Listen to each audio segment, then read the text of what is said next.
नमस्कार और स्वागत है।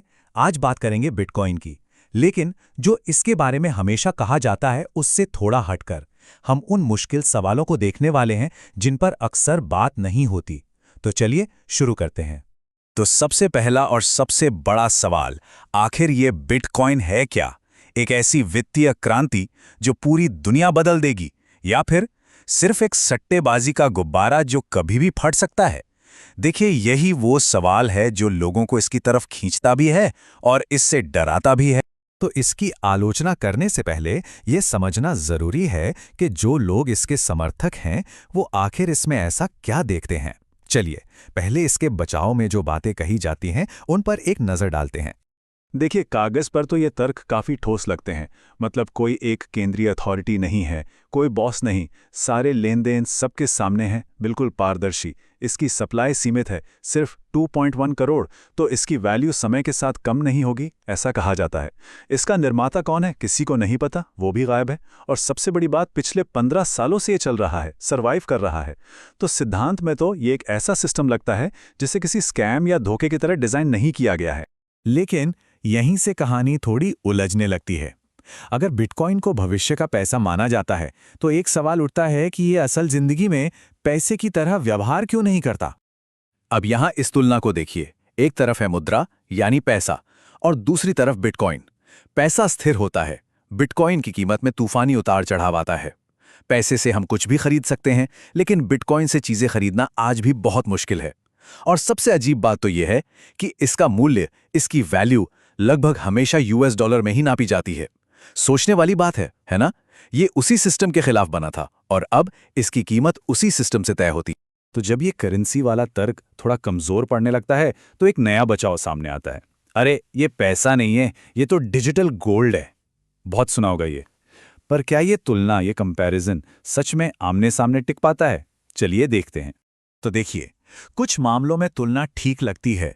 सोना भी दुर्लभ है, बिटकॉइन भी, उसे इधर उधर ले जाना आसान है।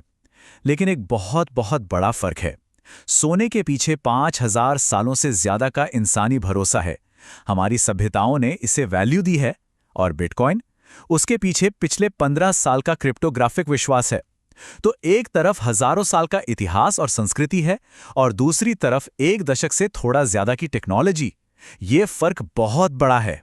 चलिए अब एक और अजीब विरोधाभास की तरफ बढ़ते हैं। कहा जाता है कि बिटकॉइन विकेंद्रीकृत है, यानी इस पर किसी एक का कंट्रोल नहीं है, ये सबके लिए है। लेकिन जब हम देखते हैं कि बिटकॉइन है किसके पास, तो सच्चाई बिल्कुल अलग नजर आती है। ये चार्ट देखिए, ये आंकड़े हैरान करने वाले हैं। टॉप के सिर्फ 2% एड्रेसेस के पास 95% बिटकॉइन है, पूरा का पूरा 95%। बाकी 98% लोगों के पास सिर्फ 5% बचता है।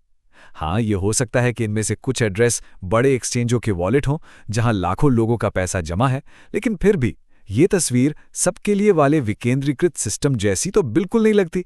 ये तो एक नए वित्तीय अभिजात वर्ग जैसा ज्यादा दिखता है। और इस केंद्रीकरण का, इस एक जगह जमा होने का सबसे बड़ा खतरा क्या है?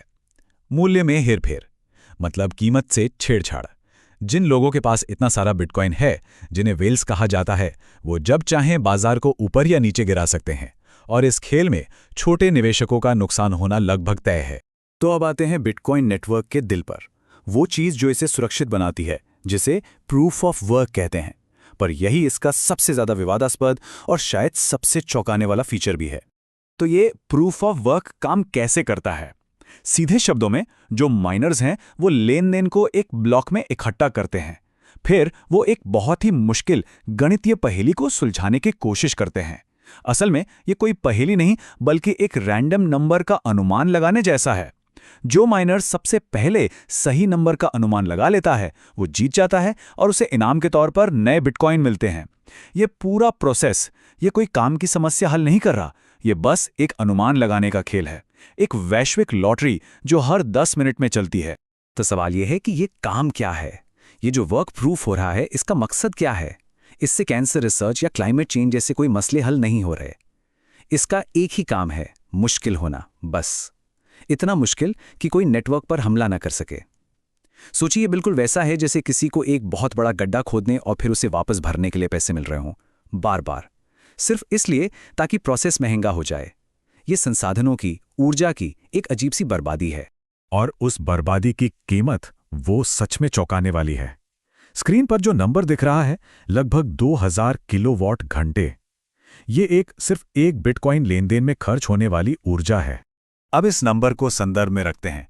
एक वीज़ा लेनदेन में लगभग 0.001 किलोवाट घंटे लगते हैं और एक बिटकॉइन लेनदेन 2000 किलोवाट घंटे। मतलब बिटकॉइन लेनदेन वीज़ा से 20 लाख गुना ज़्यादा ऊर्जा इस्तेमाल करता है। 20 लाख गुना। इतनी बिजली में एक आम घर आराम से कई महीनों तक चल सकता है। तो जब कोई संपत्ति इतनी अक्षम हो, इतनी ऊर्जा बर्बाद करती हो, लेकिन उसकी कीमत फिर भी आसमान छू रही हो, तो ये इतिहास के कुछ मशहूर वित्तीय बुलबुलों की याद दिलाता है। इतिहास में ऐसा बार बार हुआ है। 1637 में ट्यूलिप के फूलों का जुनून, 2008 में अमेरिका का हाउसिंग मार्केट क्रैश, और अब सवाल उठ रहा है कि क्या बिटकॉइन और क्रिप्टो भी उसी राह पर हैं? कहानी हमेशा एक जैसी रहती है। किसी चीज की कीमत उसकी असली वैल्यू से इतनी दूर चली जाती है कि वो सिर्फ एक दीवानगी पर टिकी होती है। इसे अर्थशास्त्र में दी ग्रेटर फूल थ्योरी कहते हैं। मतलब ये सोच कि कोई चीज महंगी इसलिए खरीदी जा रही है क्योंकि ये उम्मीद है कि उससे भी बड़ा मूर्ख आएगा जो इसे उससे भी ज्यादा कीमत पर खरीद लेगा। यहां वैल्यू इस बात से नहीं आती कि वो चीज कितनी काम की है। वैल्यू इस उम्मीद से आती है कि कोई और उसके लिए और पैसे देगा। और यहीं आकर बिटकॉइन का पूरा तर्क एक चक्र में फंस जाता है। कहा जाता है कि बिटकॉइन इसलिए मूल्यवान है क्योंकि इसकी कीमत डॉलर में बहुत ज्यादा है, लेकिन इसका असली मकसद तो डॉलर को बदलना था।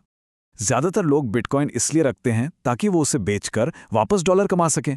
आखिर में मुनाफा तो डॉलर में ही चाहिए। तो ये बात एक अलग मुद्रा होने के दावे को ही कमजोर कर देती है।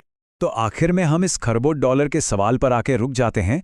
अगर किसी संपत्ति का मूल्य सिर्फ एक बड़ा मूर्ख ढूंढने पर टिका है, तो तब क्या होता है जब आखिरी मूर्ख भी मिल जाता है, जब खरीदने वाले खत्म हो जाते हैं? शायद यही बिटकॉइन के भविष्य के सामने सबसे बड़ा सवाल और सबसे बड़ी चुनौती है।